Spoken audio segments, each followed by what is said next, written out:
There are rules in an adult cardiac ICU about who may enter the unit, and those rules are not bureaucratic formality. They are clinical necessity. A child's immune system, still developing, cannot safely tolerate the pathogen load of a critical care environment, where the sickest adults receive the most invasive interventions. The nurses who work those units enforce the visitor policies without exception, not because they lack compassion, but because they understand exactly what an uncontrolled infection can do to a patient whose body is already failing. Dana has worked in adult ICUs for 19 years. She knows the rules. She knows why they exist. She has never had cause to question her own perceptions before or since the night of which she speaks. It was a Tuesday in the second week of March, approximately 2 in the morning. Dana was coming around the corner from the supply corridor, carrying a tray of prepared medications for the next medication pass, when she saw the child, a girl she estimated, 5 or 6 years old, standing in the center of the main ICU corridor. She was wearing what appeared to be a hospital gown, pale, perhaps white or very light blue. Dana could not be certain in the unit's nighttime lighting. The girl was standing completely still. She was not crying. She was not distressed. She was not looking for anyone or moving toward anything. She was simply standing in the middle of the corridor with the calm, attentive expression of a child observing something of mild interest. Her hands were at her sides. Dana's response was immediate and entirely professional. She was already moving toward the child before the first thought fully formed. Children don't belong here. This is a security breach. I need to find the parent. I need to understand how this happened. She called out behind her for her colleague, who was charting at the station further down the corridor. She wanted a second person. She wanted to establish the child's presence for the record, to begin the process of finding who had let her in and how. Her colleague came around the station, looked up and stopped. They both looked at the child. They looked at each other. They looked back at the corridor. The girl was not there. Dana took 3 quick steps to the place where she had been standing. She looked both directions down the corridor. She looked at the patient room doors on either side, both of which were closed and would have made an audible sound when opened. The corridor was empty. Her colleague said, "That's a baby in here." She said it in the present tense. Not there was, but that's.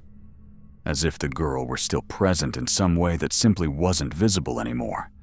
As if the observation were still accurate and still relevant, even in the absence of anyone to observe. They stood in the corridor for a moment. Then they went back to work. Dana has thought about the girl's face a great deal over the years since.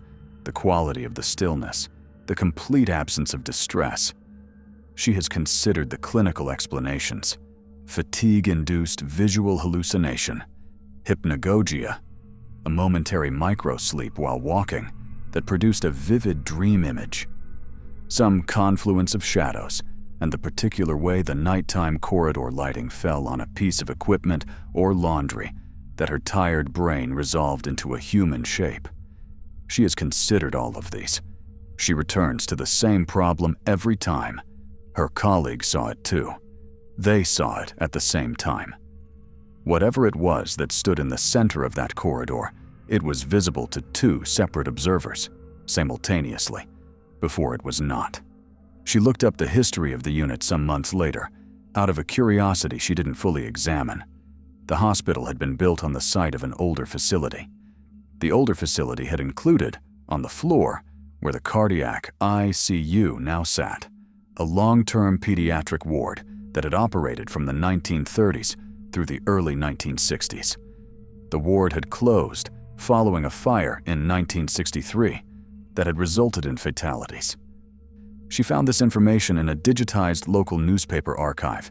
She read it twice and then closed the browser. She has not looked into the history further. She does not want to know more than she already knows. She works the same unit still, on night shifts, and she has not seen the girl again. She still looks for her, without meaning to, every time she comes around that corner from the supply corridor at night. At the peak of the pandemic, the hospital where Terrence had worked for 11 years converted an entire floor of its East Wing into a dedicated COVID ICU. 16 beds, all ventilated, all occupied within the first week of the unit's opening. The floor had been sealed with heavy plastic sheeting at every access point to manage airflow and contain pathogen spread. To enter or leave, you passed through an anteroom where you donned or removed PPE. The sealing was thorough. Once you were inside, the outside world disappeared almost completely. No ambient corridor noise, no voices from the adjacent units, no sounds of the hospital's normal activity. What remained was the unit's own sounds. The rhythmic cycling of 16 ventilators, the periodic percussion of IV pumps, the soft alarms that sounded and were silenced throughout the night. The patients were all sedated. This is important to understand. Not sedated in the way a sleeping person is sedated. Medicated, deliberately and deeply unconscious, because the alternative to sedation for a fully ventilated patient is an experience of suffocation that no one should be conscious for. They lay in their beds with their eyes closed and their bodies managed entirely by machines, their lungs inflated and deflated by the ventilators on a schedule that their own respiratory systems had ceased to be capable of maintaining. None of them, under any clinical circumstances, in any physiological condition Terrence had ever encountered in 11 years of ICU nursing, could have produced speech. He was performing his 3 a.m. medication check, working his way down the row of beds from the entry end of the unit, when he heard the voice. It was clear. It was close. It was conversational in register. Not a cry, not a moan, not an involuntary sound produced by airway or machinery, but a voice speaking in the cadence of a sentence. He could not make out words. He stood very still and listened. The voice did not repeat. He looked down the row of beds. 16 patients, all sedated, all intubated. He walked the full length of the unit and checked each patient individually. Eyes closed, tubes in place, sedation running. Not one of them was producing any sound other than the mechanical sound of the ventilator working their lungs. He walked the perimeter of the unit. He checked behind the sealed plastic at the access points.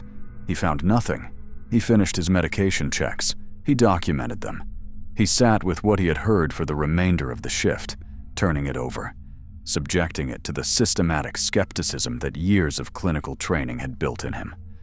Equipment sound interpreted by a fatigued brain as speech.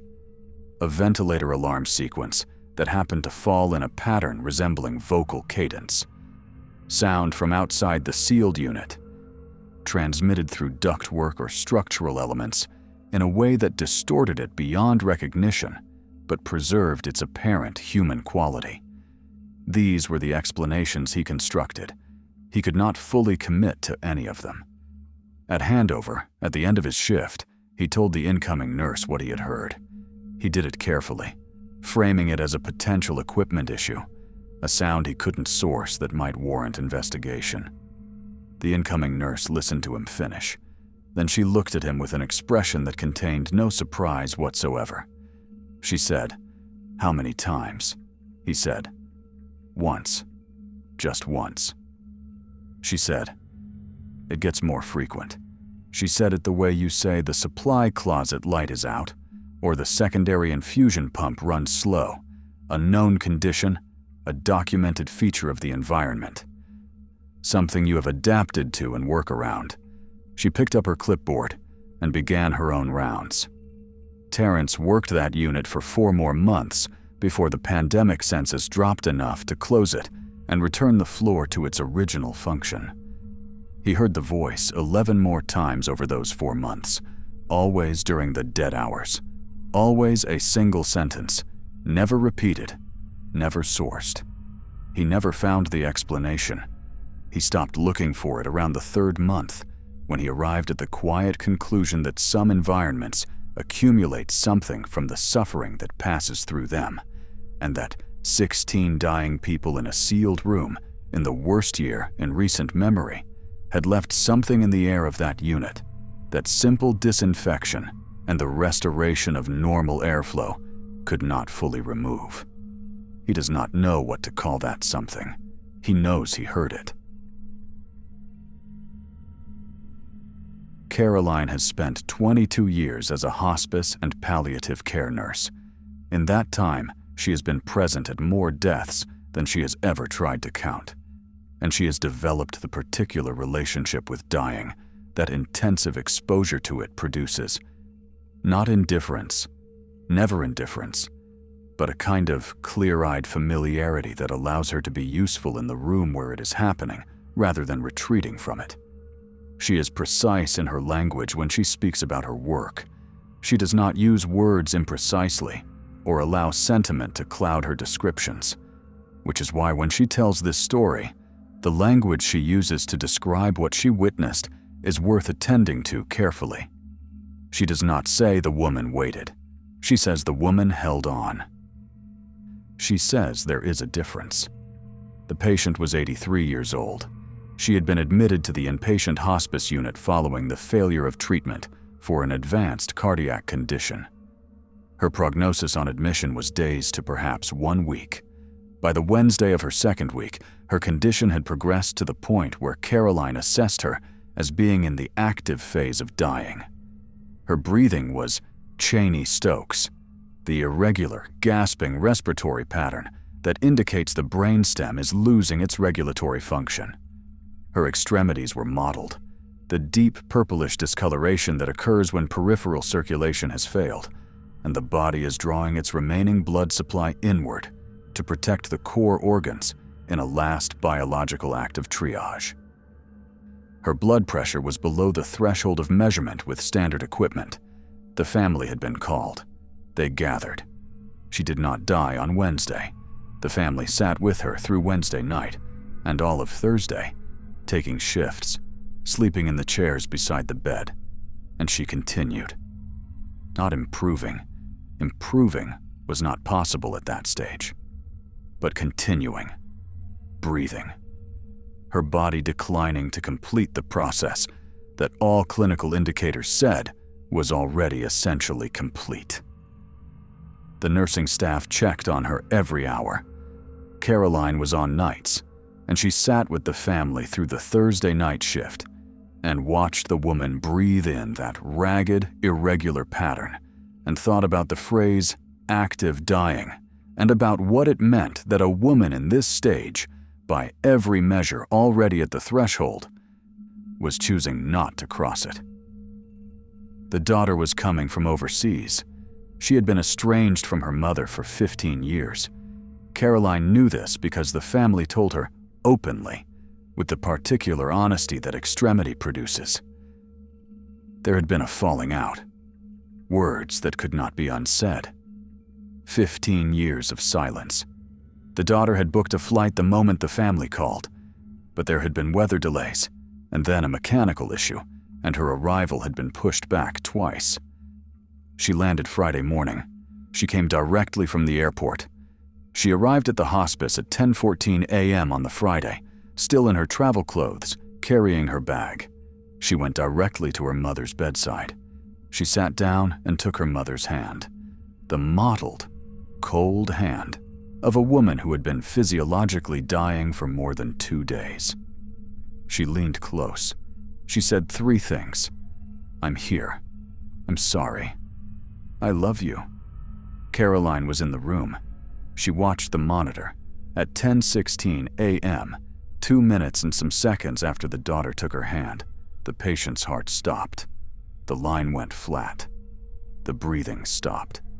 After more than 48 hours of active dying, after 2 days in which every clinical sign pointed to imminent death, and death did not come, she died in the 2 minutes following the arrival of the one person she had been waiting for. Caroline has told this story to medical students and to new hospice nurses, and to anyone who asks her about the work, because she believes it is important that people who care for the dying understand what they are in the presence of. She offers no supernatural interpretation. She does not claim to know what consciousness persists in a body that is dying, or what it perceives, or what it is capable of holding on for. She only says they know. In her 22 years, she has seen it too many times to dismiss. Something in the dying knows who it is waiting for, and it waits, past the point where waiting should be physiologically possible, until the person arrives. She says it is the most extraordinary thing she has ever witnessed. She says it has happened dozens of times. She says she expects it to keep happening, and she hopes she never stops finding it extraordinary. The professor had lived on the memory care unit for 18 months without incident, before he stopped going to the East Wing bathroom. He was 82 years old, a retired academic with moderate dementia, advanced enough to require residential memory care, early enough that he retained a great deal of himself, his humor, his particular formal courtesy, his habit of referring to the night aides as young colleague in a way that managed to be both slightly pompous and genuinely warm. He was physically mobile and capable of managing most of his personal care with minimal assistance. He had used the East Wing bathroom, the communal bathroom at the end of the corridor, the one closest to his room, without issue for the entirety of his residency. On the night he stopped, he came to the doorway of the bathroom, looked inside, and turned around. The night aide who was accompanying him asked if he was all right. He said, with his characteristic precision, "There is someone already using the facility." The aide looked past him. The bathroom was empty. The single occupancy space was clearly unoccupied. She told him so. He shook his head, not in agitation or confusion, but with the measured patience of a man correcting a misunderstanding. He said, "The man in the mirror. He is there every night." She looked at the mirror above the sink. Her own face looked back. She took him to use the bathroom at the other end of the wing and logged the incident as a possible visual disturbance, a symptom worth monitoring, a feature of his dementia progression. 2 weeks later, on a different night, a different aide, a young woman who was relatively new to the unit and who had not read the previous log entry because it had not been flagged as significant, was assisting a different resident on the East Corridor, a woman in her mid-70s with advanced Alzheimer's, no documented history of visual disturbances, no known prior connection to the professor. As they approached the East bathroom, the woman stopped walking. She looked at the bathroom door and said she didn't want to go in. The aide asked why. The woman said, "Because of the man who watches." She said he was in the mirror. She described him. Old, thin, wearing something pale blue, standing just behind the reflection of whoever was looking, watching from just over their shoulder. The second aide reported this to the night supervisor immediately, having heard nothing about the professor's incident. When the supervisor reviewed the logs and found the earlier entry, she made a note that 2 patients had independently described a figure in the same mirror, using descriptions that were substantially similar, without any possible communication between them about the subject. She did not file a formal incident report of a clinical or safety nature, because no clinical or safety event had occurred. She called the maintenance supervisor and asked when the mirror had last been inspected. He told her it had been on the wall for 30 years. She asked him to remove it. The maintenance supervisor took the mirror down the following morning. He found nothing unusual about it. Standard institutional mirror, intact backing, no damage, no unusual installation details. He replaced it with a new one from facility stock. The supervisor told the night aides about the change and noted it in the facility log as routine maintenance. She did not describe the reason. There was no further incident with the East bathroom after the replacement. Neither the professor nor the other resident made any further reference to the figure. The supervisor has thought about it since. She has worked in residential care for 26 years. She applies rigorous clinical thinking to the events she encounters because rigorous clinical thinking is what her residents deserve and what her staff depend on. She is not, in her own description, someone who permits herself the luxury of irrational conclusions. She notes, with the precision she brings to everything, the following facts. 2 patients at different times, with no opportunity for prior communication on the subject, described an identical figure in the same mirror. The descriptions matched on the detail of the blue garment, on the location, just behind the reflected image of the observer, and on the quality of the figure's attention. Both said he was watching. She removed the mirror. The watching stopped. She does not know what to do with those facts. She has, for 26 years, simply filed them carefully and continued her work. This is the last account, and it is the one that is most difficult to contextualize because it produced physical evidence. A night charge nurse at a hospital on the eastern seaboard, she has asked that neither her name nor the hospital be identified. And that request is honored here, was completing a 12-hour overnight shift on the medical surgical floor when she was called to do a final room check on a bed that had just been vacated. The patient, a man in his late 60s, who had been admitted following cardiac complications, had died at approximately 4:30 that morning. The room had been cleaned by the housekeeping staff and signed off. The bed was needed for a morning admission. Standard procedure required a charge nurse walkthrough before the bed was released. She entered the room at 5:48 a.m. The room was in order. The bed was stripped. The surfaces had been cleaned. The equipment had been removed or restored to storage positions. She moved through the room in the practiced way of someone who has done this walkthrough hundreds of times, checking the oxygen connections, the call system, the window integrity. She reached the window and stopped. On the glass of the window, a sealed hospital window on the 3rd floor of the building, exterior glass, no external ledge, no fire escape, no architectural feature that would permit access to the outer surface from outside the building. There was a handprint, a single handprint on the exterior surface of the glass, palm flat, fingers extended upward, the full print clearly defined, the kind of print a hand makes when pressed deliberately and with some force against a surface. She stood at the window and looked at it for a long time. She was a person who had worked nights for 17 years, who had seen a great deal and kept her composure through all of it.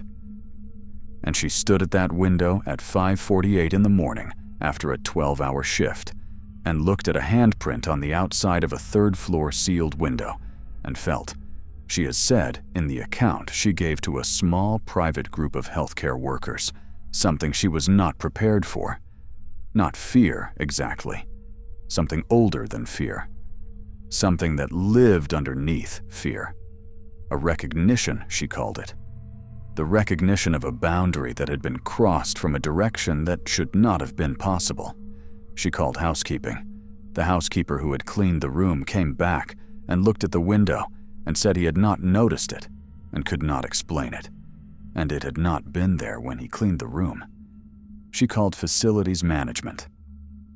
The facilities officer who responded noted the physical impossibility of the print's location, 3rd floor, sealed exterior, no access, and said he would need to examine the building exterior in daylight to assess whether some scaffolding or equipment was positioned outside that he was not aware of. She called her supervisor, who was coming off a long administrative night and who was, the charge nurse acknowledges, entirely reasonable in this response, suggested that it was probably condensation, probably a smear from inside that looked different at this angle, probably something that would have a simple explanation once everyone had some sleep. By the time her supervisor arrived to look at the window, the handprint was gone. The glass was clean. There was no smear, no residue, no moisture pattern that could have been misread as a print and then dissipated. The glass was entirely clear. Her supervisor looked at the window and looked at the charge nurse and said, kindly, that it had probably been condensation and evaporated in the time between calls, and that after a 12-hour night shift, the eyes can play significant tricks. The charge nurse did not argue. There was nothing left to argue about. Whatever had been on the glass was gone. She filed her walk-through report as routine and clocked out at 6:15 a.m. and drove home and slept. She came back the following night and did it all again, because that is the nature of the work. The shift begins whether you are ready for it or not, and the rooms need to be checked regardless of what was in them the night before. And the patients need care regardless of what you saw or think you saw at the window. She came back. She always came back. They all come back. Night after night, these workers return to the buildings where people die, and the machines breathe and the corridors empty out after midnight into something that is not quite silence. They check the charts. They answer the call lights. They walk the hall at 3 in the morning. And most nights, nothing happens. Most nights.